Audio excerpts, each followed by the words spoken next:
Well, today I wanted to talk about something that I had on my mind. It's a thought, it's a theory, and I wondered if you, as a collective, have had thoughts or even tested my theory, and I would love to know the results. So things are always changing. I mean, nothing stays the same. What you thought was the truth or the story or the real thing, and history goes out, the archaeologists go out, they find new facts, and gone. That story changes. So in effect, it's sort of a change in our timeline because now what we thought we knew, we no longer do. So the scientists have talked a lot about timelines, merging timelines. Quantum physics of how a timeline interacts with another timeline. They say it's possible to jump timelines, and I think possibly we're seeing that in some of the things that are happening. So I want to know if, I guess, let's use the example of in one of my other videos, I talked about a farm that I owned in Derby, outside of Derby, and that's in Iowa. And it was historic from the fact that that was a place where the Mormons came through from Nauvoo, Illinois, to go to Salt Lake City, Utah. And they created the town Garden Grove, Iowa, and that's where a good portion of them settled for some time. And the rest would kind of filter out and start making their way towards Salt Lake City. So as a result, a lot of them lived along the river, the Chariton River. I think that's what was along my southern end of my farm, but it was part of my farm. And a lot of them squatted on there, created gardens, and would take a time to replenish their food and kind of get back on their feet, and then they would move on.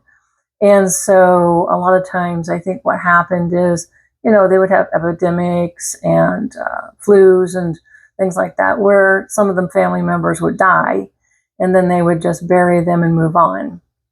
So I think in theory, and again, you'll have to watch my video if you didn't, but I think in theory, the little boy that everyone saw, including the renters who rented our farm after we moved out, we rented it to a family. And one of the first questions they had was, had we ever seen a boy? And we never mentioned it. So obviously he was a thing. He never interacted with anyone. So I wonder if he wasn't somewhat residual maybe. And I always wondered why I didn't see his family or other people besides him. It was just him. I mean, no other kids, no siblings, no mom, no dad, no nothing. So I got to thinking about that, and that must be someone who passed away from an epidemic, and then their family buried them and moved on to Salt Lake City or headed towards Salt Lake City. So he wasn't a one and done. He was just kind of a repetitive sort of vision we would see. The Native American was not the same. He was one time only, never saw him again. Circumstances were, I had just gotten up. It was just barely sunrise. It was cold or chilly. So I'd gone out to get wood to put in the wood recirculator. We used that more often than we did the propane because it was less expensive. And I was going to go out and throw some hay to my stallion, who wasn't in the field. Of course, he was separated from the mares. So I saw the Native American out of the corner of my eye, but I only saw the horse to begin with. And I thought the horse was my horse, so kind of blew it off and went to get my wood, turned around to pick up the wood from the cord, and there he was, full Native American. Just the real, he looked as real as you and I.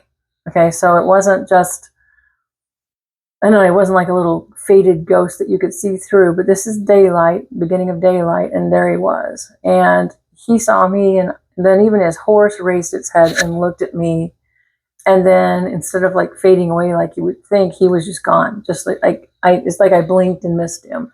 But the look that he gave me and the startled look the horse had on it, like I startled the horse too, because I startled him. He looked at me and he looked really surprised. He looked very, very puzzled. And then the horse, I suppose the horse felt him shift, is what I'm thinking. The horse raised its head and looked at me as well and then disappeared. And so I often wondered for some time why that would happen. Again, there were also 5 gentlemen that were, it was pitch black out. I couldn't see anything. I don't think there was even a moon that night. And we could hear them though. And they sounded like they were below our window, our bedroom window, in the driveway. And they interacted too because they quieted their voices after I got up to say, hey, who's in my driveway? But we never saw them again either. But they coincided kind of with either hunting season or harvest season.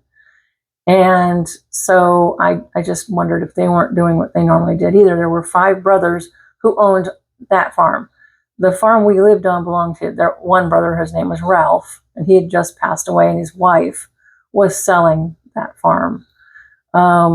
And then there were 4 other brothers who owned the 400 acres around it. So they had a lot of land and they did a lot of work. So it wouldn't surprise me. But again, they were once and done. That was the first and last time that ever happened. And we'd only lived on the farm a year-ish maybe from when that happened.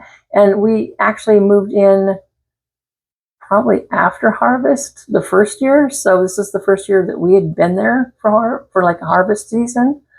So, but we never saw them again. So my question is, knowing that there are many of you out there that do paranormal investigations, have you ever tested this theory? Could it be like, let's just say the movie The Others? I don't know if anybody's ever seen that movie. That's a Nicole Kidman movie. She and her child are hiding in a safe room, and they're terrified because there are people.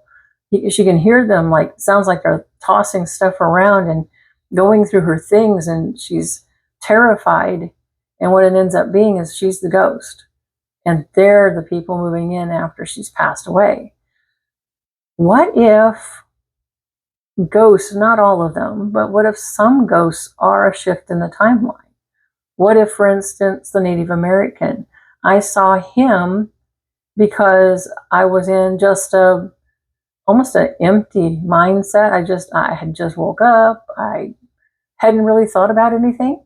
And I wasn't thinking about anything other than getting the wood and then getting the kids up, getting them onto the bus so they could go to school. But I really wasn't thinking about anything.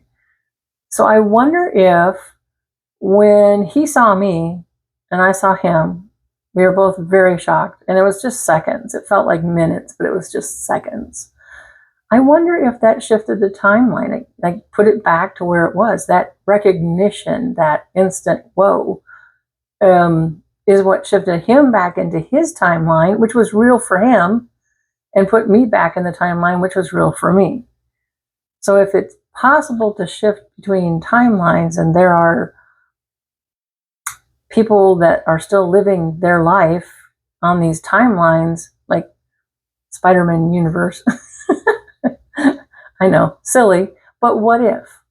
I know, what if certain ghosts, especially the ones that are once and done like that, are just a glitch? What if it's like a nod to the fact that you were in the same, maybe energy frequency as whatever was there before, and that's how it tripped that. There's like a tripwire, So I don't know. Has anyone, I know I'm not the only one to think of this. I mean, no way. But has anyone out there thought that perhaps ghosts, at least some of them, are timeline shifts or even slips, where because of a certain energy frequency or a certain time of day or a certain day in general, if you are there at the right time, at the right moment, you'll see something that occurred from the past.